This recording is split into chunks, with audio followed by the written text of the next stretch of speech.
Vous savez, cette robe portée par Jane Birkin à la fin des années 60, qui avait un peu fait parler à l'époque, c'était une robe en crochet blanc, très légère, très simple en apparence, mais pour le contexte de l'époque, c'était assez nouveau, assez libre dans la manière de montrer le corps. On était encore dans des codes de mode beaucoup plus stricts, beaucoup plus cadrés, donc forcément, ce genre de silhouette un peu plus naturelle, plus assumée, ça pouvait surprendre. Et en réalité, c'est aussi ça qui est intéressant.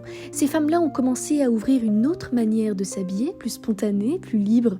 Et aujourd'hui, si cette archive revient sur Bella Hadid, ce n'est pas un hasard. C'est une pièce qui a été ressortie par son équipe stylistique dans une lecture très actuelle de la mode, l'idée de reprendre des archives, de les transformer, de leur redonner une nouvelle vie. La matière reste la même idée, ce crochet ivoire presque artisanal avec cet effet ajouré qui laisse passer la lumière et qui donne quelque chose de très organique, presque vivant en mouvement.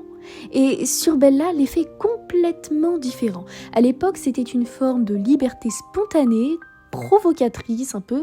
Aujourd'hui, c'est beaucoup plus contrôlé, beaucoup plus travaillé dans l'image. On ne la lit plus comme une provocation, mais comme une réinterprétation. Et c'est là toute la différence. La même robe, mais deux époques, deux visions du corps, et donc deux histoires complètement différentes.